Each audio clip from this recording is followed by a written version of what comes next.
Do livro Vinha de Luz, capítulo 73 de 180, Falatórios, psicografado pelo médium Chico Xavier, através do Espírito Emmanuel. 73 de 180, Falatórios. Mas evita os falatórios profanos, porque produzirão maior impiedade. Paulo, 2 Timóteo, capítulo 2, versículo 16. Poucas expressões da vida social ou doméstica são tão perigosas quanto o falatório desvairado, que oferece vasto lugar aos monstros do crime. A atividade religiosa e científica ha descoberto numerosos fatores de desequilíbrio no mundo, colaborando eficazmente por extinguir-lhes os focos essenciais. Quanto se há trabalhado louvavelmente no combate ao álcool e a sífilis. Ninguém lhes contesta a influência destruidora. Arruinam coletividades, estragam a saúde, deprimem o caráter. Não nos esqueçamos, porém, do falatório maligno, que sempre forma em derredor imensa família de elementos enfermiços ou alvitantes, a afeição de vermes letais, que proliferam no silêncio e operam nas sombras. Raros meditam nisto. Não será, porventura, o verbo desregrado, o pai da calúnia, da maledicência, do mexerico, da leviandade, da perturbação? Deus criou a palavra. O homem engendrou o falatório. A palavra digna infunde consolação e vida. A murmuração perniciosa propicia a morte. Quantos inimigos da paz do homem se aproveitam do vozerio incessato para cumprirem criminosos desejos? Se o álcool embriaga os viciosos, aniquilando-lhes as energias, que dizer da língua transviada do bem, que destrói vigorosas sementeiras de felicidade e sabedoria, amor e paz? Se há educadores preocupados com a intromissão da sífilis, por que a indiferença elusiva aos desvarios da conversação? Em toda parte, a palavra é índice de nossa posição evolutiva. Indispensável aprimorá-la, iluminá-la e enobrecê-la. Desprezar as sagradas possibilidades do Verbo, quando a mensagem de Jesus já esteja brilhando em torno de nós, constitui ruinoso relaxamento de nossa vida diante de Deus e da própria consciência. Cada frase do discípulo do Evangelho deve ter lugar digno e adequado. Falatório é desperdício. E quando assim não seja, não passa de escura corrente de venenos psíquicos, ameaçando espíritos valorosos e comunidades inteiras. Emanuel Pedro Leopoldo, 25 de novembro de 1951. Querido amigo, querida amiga, aqui estamos diante da lição Falatórios. Esse título, dado por Emmanuel, ele utilizou a passagem evangélica que Paulo escreveu quando diz: mas evita os falatórios profanos, porque produzirão maior impiedade. Paulo, então, está dizendo para que nós evitemos os falatórios profanos, ou seja, aqueles que vão prejudicar alguém. E eles também vão produzir maior impiedade, ou seja, maldades, maledicências. Assim, é que ele pede para evitar, para não falar. Toda e qualquer palavra negativa em relação a alguém ou alguma instituição, ela não deve ser dita, mesmo que seja verdade, porque a verdade é de cada um de nós. Ele continua dizendo que poucas expressões da vida social ou doméstica são tão perigosas quanto o falatório desvairado, que oferece vasto lugar aos monstros do crime. Essa palavra desvairado é desequilibrado. Então, nós podemos entender que poucas expressões na vida social ou doméstica são tão perigosas. Isto é, ele está dizendo, Emmanuel, que as nossas conversas de forma social ou doméstica, as mais perigosas são esse falatório desvairado. Ou seja, essas coisas desequilibradas, que muitas vezes a gente acha normal, mas se nós pensarmos um pouco, nós vamos ver que é uma coisa, ou é mentira, ou é desequilibrada, coisas do gênero. E por isso que ele diz que, em fazendo isso, oferece vasto lugar aos monstros do crime. Então, isto é de suma importância que nós possamos entender o quanto nossa palavra é importante, porque nós vamos falar alguma coisa e aquilo não tem como mais nós pegarmos de volta. A palavra é como se você soltasse um travesseiro rasgado do alto de um prédio e as plumas seriam todas dispersadas. E depois você não tem como pegar essas plumas de volta, porque o vento vai esparramar tudo. É exatamente o que acontece com isso que ele diz, os monstros do crime. Porque nós não temos uma noção do grande estrago que nós vamos fazer nas pessoas e na sociedade. Ele diz que a atividade religiosa e científica ha descoberto numerosos fatores de desequilíbrio no mundo, colaborando eficazmente por extinguir-lhes os focos essenciais. Emmanuel está dando uma afirmativa dizendo que a atividade religiosa e a científica já descobriu numerosos fatores que levam as pessoas ao desequilíbrio. E tem colaborado em muito de forma eficaz, não é?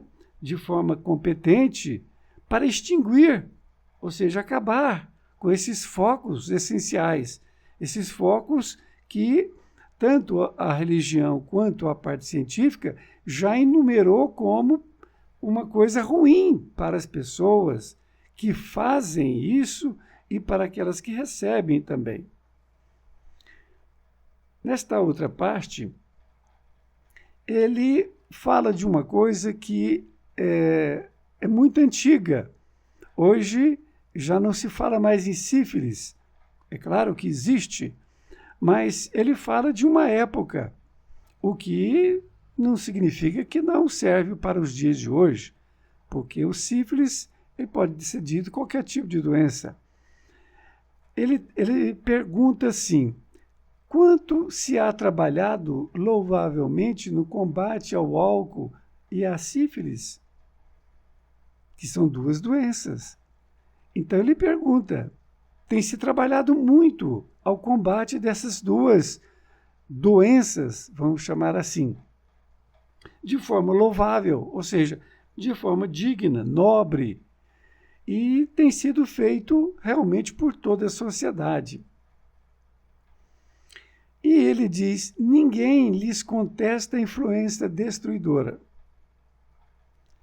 O álcool e a sífilis, ou qualquer doença que nós temos hoje, todos nós sabemos que tem uma influência destruidora. Hoje nós temos o caso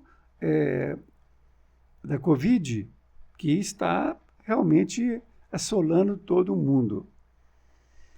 Ele diz que arruinam coletividades, estragam a saúde, deprimem o caráter. Veja que ele está falando nesse parágrafo uma coisa que está acontecendo hoje conosco. Não é a sífilis, não é o álcool, mas é o vírus. E ele diz: não nos esqueçamos, porém, do falatório maligno, que sempre forma em derredor imensa família de elementos enfermiços ou aviltantes, a afeição de vermes letais que proliferam no silêncio e operam nas sombras. Raros meditam nisto. Esse conteúdo que ele já disse até agora, ele está dizendo que raros meditam nisto. Vejamos então. Ele diz para que nós não esqueçamos que o falatório maligno, ou seja, esse falatório prejudicial, porque nós temos uma história muito importante que diz o seguinte: quando você for falar alguma coisa, você pergunta para si mesmo: isto vai fazer bem para mim? Aí, se vai fazer bem, ótimo. Agora, a gente tem que perguntar também: isso não vai fazer mal para outra pessoa, não? Se vai fazer mal, não fale. E ainda tem uma terceira: isto é verdade? Porque muitas vezes é mentira. A gente não tem a certeza da verdade. Esta história é chamada As Três Peneiras, como uma alusão à fazenda que tem a peneira de arroz, de feijão, de fubá. Então você vai passando nas peneiras mais finas e aí você pensa antes de falar. E desta forma, ele diz que nós não podemos esquecer que esse falatório maligno, ele forma em derredor. Ou seja, ele cria em volta um falatório maligno, em volta de você, e cria também uma imensa família de elementos enfermiços e aviltantes, ou seja, vergonhosos. É muito importante que nós pensemos nisso, para que a gente tome cuidado. Por isso que Jesus disse: orai e vigiai muito. É mais vigiar do que orar. Isto é muito importante, nós vigiarmos o quê? Nossos pensamentos e nossas palavras. Porque daí inicia tudo, seja de bom, seja de ruim. Então ele diz que raros meditam nisto. Isso significa que nós temos que meditar sobre isto. Nesta outra parte, ele diz: não será porventura o verbo desregrado, o pai da calúnia, da maledicência, do mexerico, da leviandade, da perturbação? Ele está dizendo, fazendo uma pergunta, o verbo desregrado significa a palavra que não tem freio. Ela é desregrada por quê? Porque é desorientada. Nós não pensamos para falar. E como não pensou para falar, vai falar coisas negativas, ruins. Não é assim? Então, é muito importante nós percebermos isso. Como está a nossa forma de pensar e de falar? Como? É por isso que ele disse que isto é o pai da calúnia, da maledicência, do mexerico, da leviandade e da perturbação. Tudo começa com o verbo, ou seja, com a palavra. É claro que antes nós pensamos também. E ele diz, Deus criou a palavra, o homem engendrou o falatório. Olha que coisa mais importante essa frase. Engendrar significa que vai criar. Então, nós podemos entender que Deus criou a palavra, mas o homem inventou o falatório. E por que isso? Muitas vezes está falando mal de uma pessoa porque está vendo que ela está tendo um certo sucesso na vida e começa a falar mal, seja a moral dela, coisas do tipo. Sempre quando alguém vier falar alguma coisa para você, mal de outra pessoa, ouça e não fale nada. Ela volta a segunda vez. Ela fala mal de uma pessoa e você não fala nada. O que vai acontecer? Ela não volta a terceira vez mais. Por quê? Porque ela não encontrou empatia com você.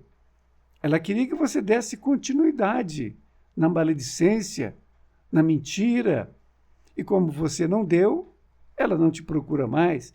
E outra coisa, se ela vem falar mal de uma outra pessoa para você, com certeza ela vai falar mal de você para outras pessoas também. Não é assim? É pessoas que gostam de falar mal das outras. E ele diz assim, a palavra digna infunde consolação e vida. Ou seja, infundir significa inspira. Quando você tem uma palavra digna, ela vai influenciar as outras pessoas para que haja consolação e vida. Agora, por outro lado, a murmuração. Murmuração é a calúnia, o mexerico, coisas do gênero. Então, a murmuração já ele propicia essa coisa perniciosa e propicia a morte. A gente tem muito entender isso para que a gente possa tomar mais cuidado do que estamos pensando ou falando. Aí ele também diz que quantos inimigos da paz do homem se aproveitam do vozerio insensato para cumprirem criminosos desejos? Ele está dizendo o que acontece na nossa sociedade. Isso acontecia e ainda acontece, é claro. Então, quantos inimigos da paz do homem? São pessoas malévolas, que eles aproveitam esse vozerio insensato. Ou seja, vozerio algazarra. Insensato por quê? Porque é imprudente. Mas ele quer cumprir aquele criminoso desejo dele, que é maltratar o outro, é que o outro fique mal visto na sociedade, coisa desse tipo. Então, nós temos que tomar cuidado com esse tipo de pessoas também. E ele diz assim, se o álcool embriaga os viciosos, aniquilando-lhes as energias, que dizer da língua transviada do bem, que destrói vigorosas sementeiras de felicidade e sabedoria, amor e paz? Ele faz uma comparação agora do álcool com esta questão dessa língua transviada. ou seja, perdida. O álcool embriaga os viciosos, sabemos disso. Mas ele aniquila, ou seja, acaba com as energias da pessoa. A pessoa vai se autoconsumindo, não é assim? Então, o que dizer? Se isso acontece com o álcool, o que vai acontecer com essa língua transviada? Ou seja, essa língua que não tem rumo nenhum, ela está totalmente perdida. Ele vai destruir as sementeiras da felicidade, da sabedoria, do amor e da paz. É isso que ele vai destruir. Nesta outra parte, diz que se há educadores preocupados com a intromissão da sífilis, por que a indiferença alusiva aos desvarios da conversação? Olha, ele faz uma comparação, porque antigamente, realmente, até tinha mais preocupação com a doença. Mas a gente tem que realmente perceber que a doença realmente tem que ficar preocupado com ela. Mas e os desvarios da conversação? Não é uma doença também? Não provoca doença?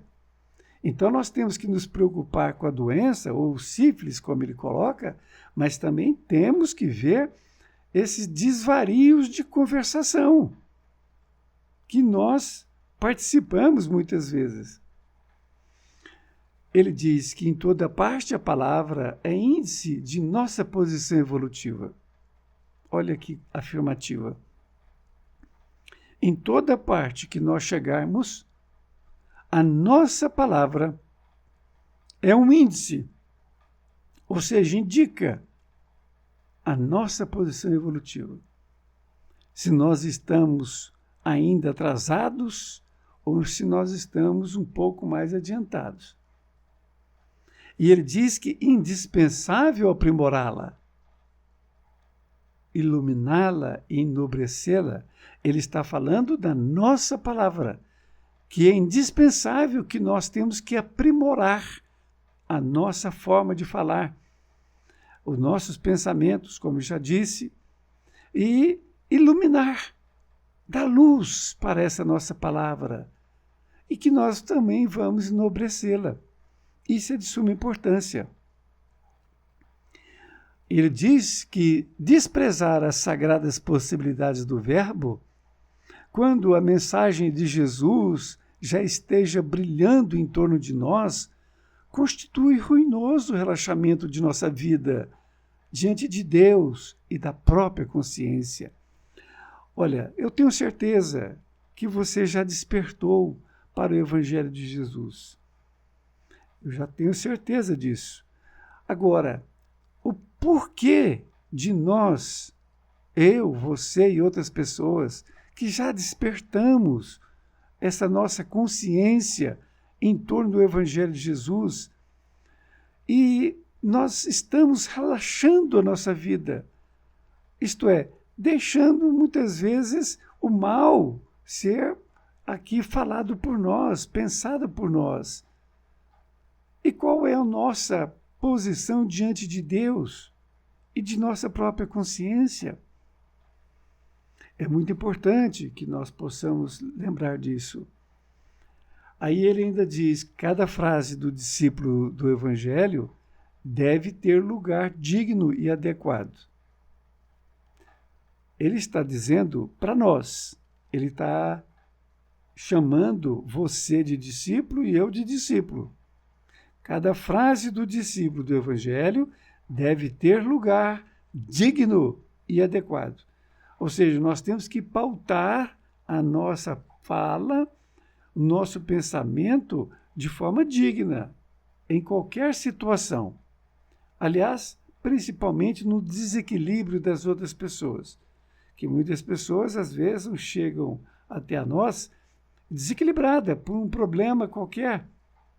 E você tem que ter aquela calma. Porque se você entrar em desequilíbrio também, não vai resolver a questão. Na conclusão, ele diz, falatório é desperdício. Olha, E realmente é. É muito desperdício. E quando assim não seja, não passa de escura corrente de venenosos psíquicos, de venenos psíquicos, ameaçando espíritos valorosos e comunidades inteiras. Vejamos o que ele diz nessa conclusão, que se já não bastasse tudo que ele já nos ensinou. Ele diz que o falatório é um desperdício e também não passa de uma escura corrente de venenos psíquicos. Veja o quanto nós estamos colaborando para o mal. Porque não adianta nós orarmos se nós não estivermos vigiando os nossos pensamentos. E nós estamos ameaçando espíritos valorosos e comunidades inteiras. Olha a nossa responsabilidade. Que nós possamos, com essa lição, possamos melhorar cada dia. Aliás, esse tem que ser o objetivo de todo cristão. Todo cristão tem esse objetivo, transformar numa pessoa melhor.